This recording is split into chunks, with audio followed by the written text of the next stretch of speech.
Hey soldiers, looks like the IRS, they are now incorporated in this war on crypto, the war that the United States government is waging on crypto to try to destroy it in advance of the establishment of the central bank digital currency, the CBDC for the US dollar.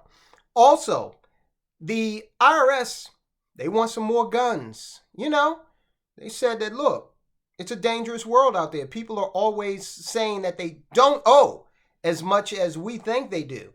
And so we might have to convince them, strenuously. All right, look, guys, we're going to get into it. First, I need you to hit the subscribe button.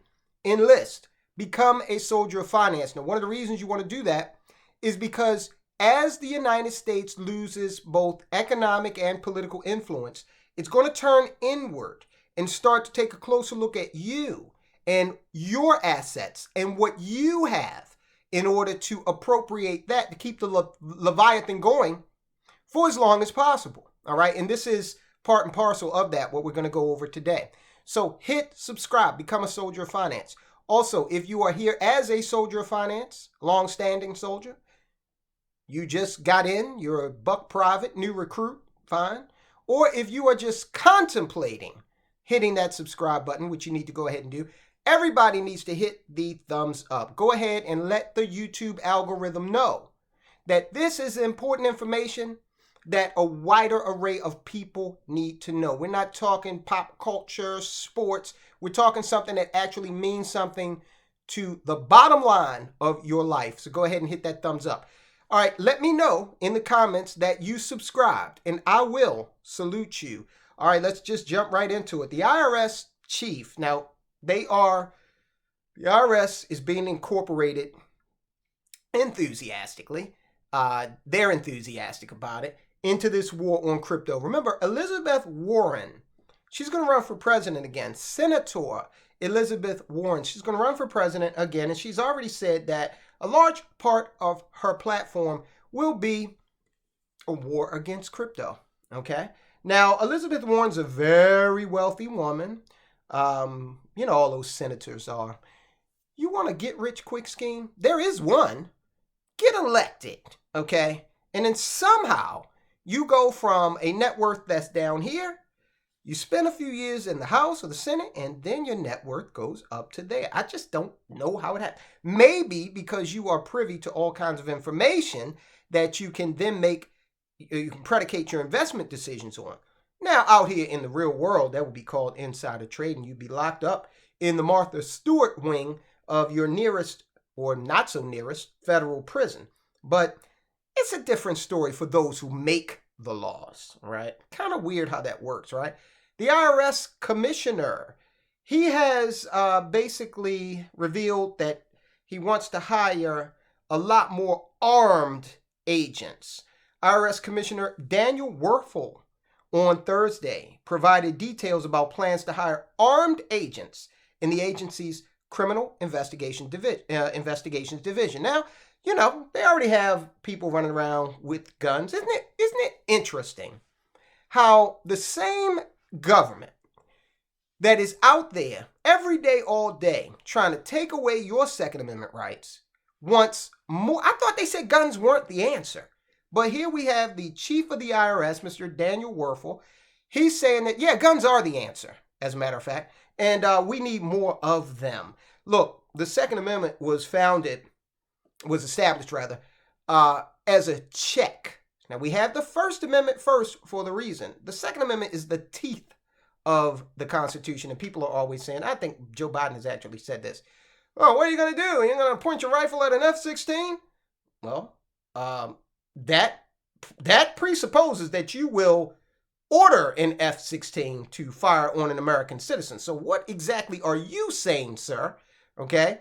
And black-clad pajama-wearing folk in Southeast Asia, they did pretty well against F-4 Phantoms, if I recall correctly.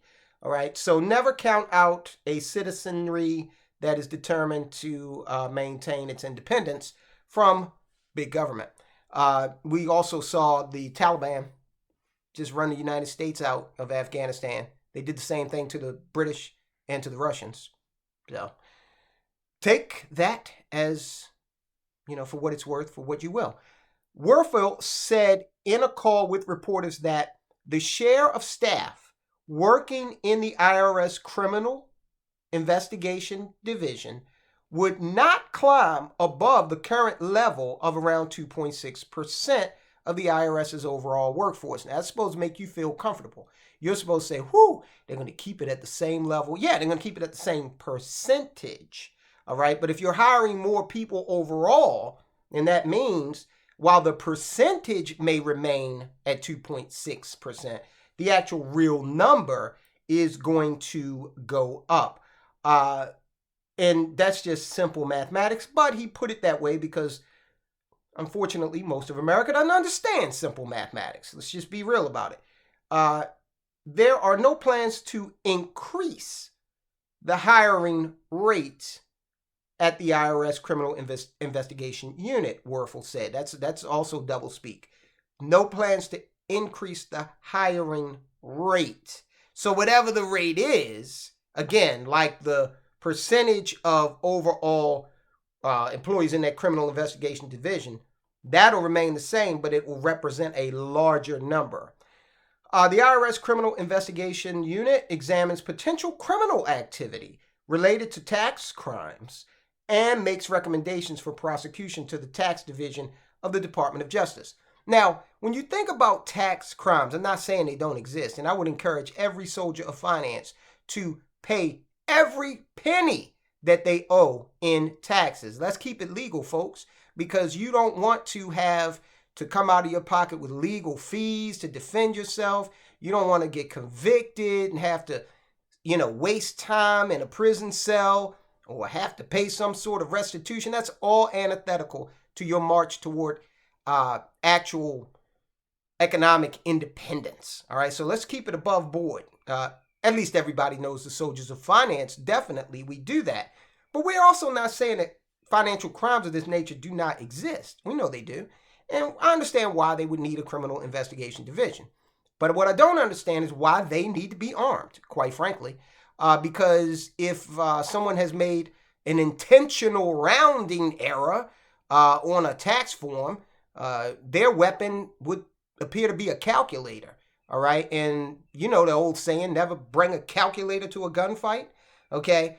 And they're referring this stuff to the Department of Justice anyway.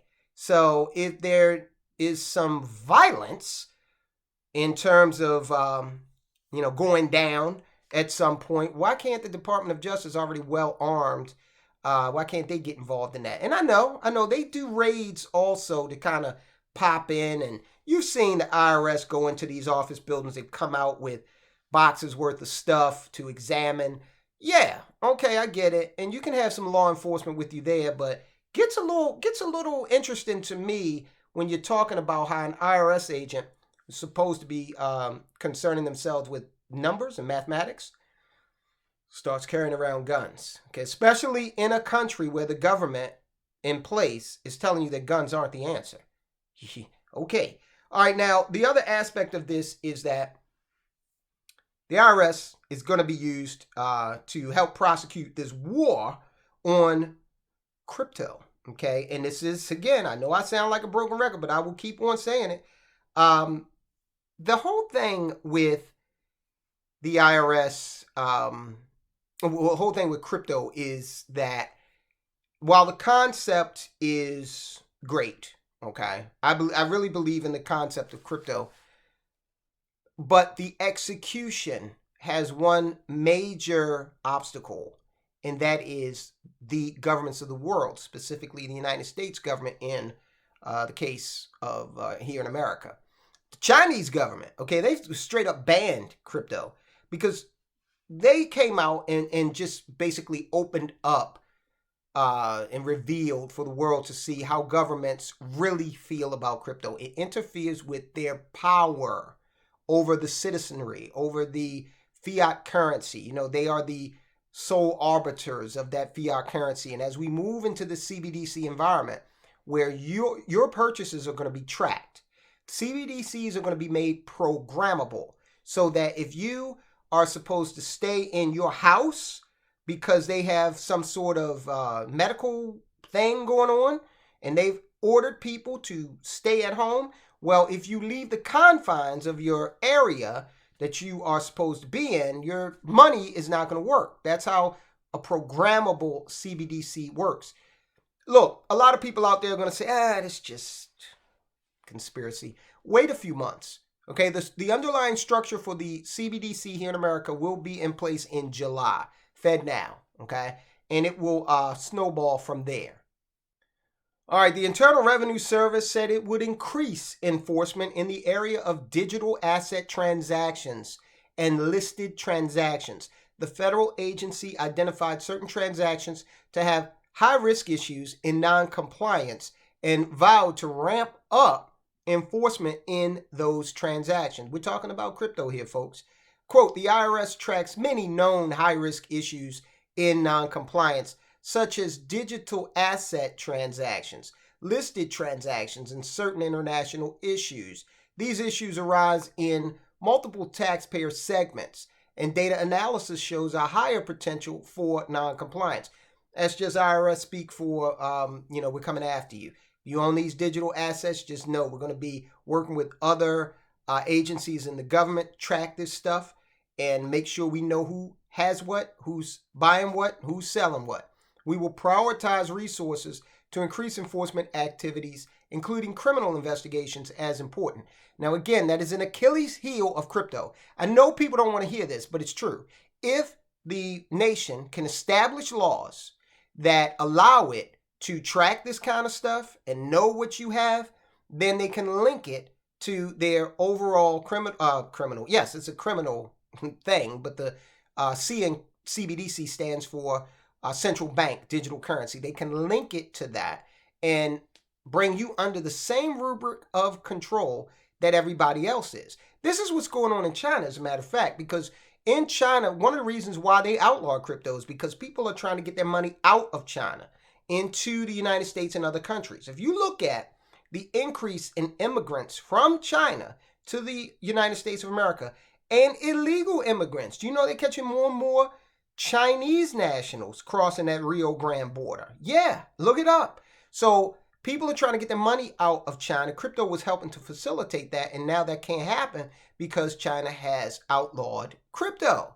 United States is trying to do the same thing, but they're doing it not with a wave of the hand, but with over-regulation, and they're going to be,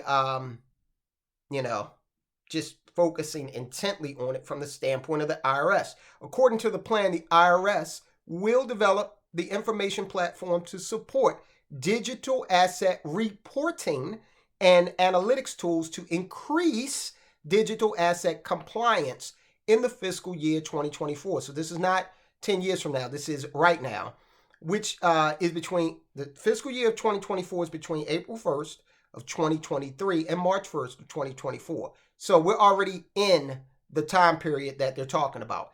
Digital assets as defined by the IRS include convertible virtual currency, cryptocurrency, stable coins, NFTs or non-fungible tokens, and other digital representations of value according to the IRS website. So, look, you want a non-fungible token? Buy some real estate. That's a non-fungible token. In real life, okay? Just wanted to add that as an aside. Every time I hear about the non-fungible token thing, I'm like, come on, guys. Come on, really? But the IRS is saying, hey, you want to do that? Fine, we got it covered. The IRS treats digital assets as property and requires taxpayers to report taxable gains or losses from digital asset transactions. As it's difficult to identify the owners of digital assets, U.S. judges allow the IRS to use John Doe summonses to seek the identities of taxpayers of interest. So look, guys, remember, we're dealing with the United States federal government. They have unlimited time, unlimited resources. Yes, the resources are unlimited because they can just, churn out some more money if they need it, no problem, to come after you. As we move further and further into an environment where the U.S. dollar is losing hegemony, you're going to see higher interest rates, and higher taxation. I have said it before, I will say it again. You need to look seriously at those vehicles that right now allow you to pay the tax now and have a bucket of tax-free money later. Insurance policies, Roth IRAs, okay? And the reason why it is important to do that, in my opinion, is because taxes right now are low in comparison to what they will be in the future. Taxes are going to be higher in the future. I can guarantee you that, all right? We're facing $50 trillion in debt by 2032. That is less than 10 years away. Right now, we're at almost at $32 trillion worth of debt. All right, so you take that for what it's worth. Now, what I want you to do, your assets are under attack, people. Take a look at this video.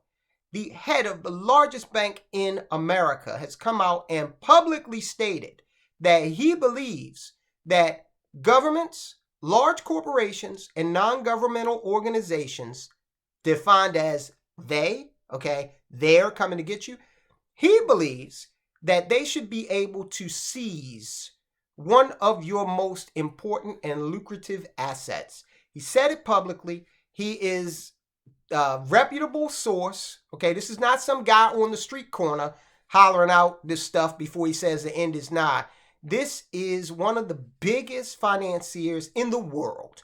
Check out that video, and guys, I'll talk to you soon.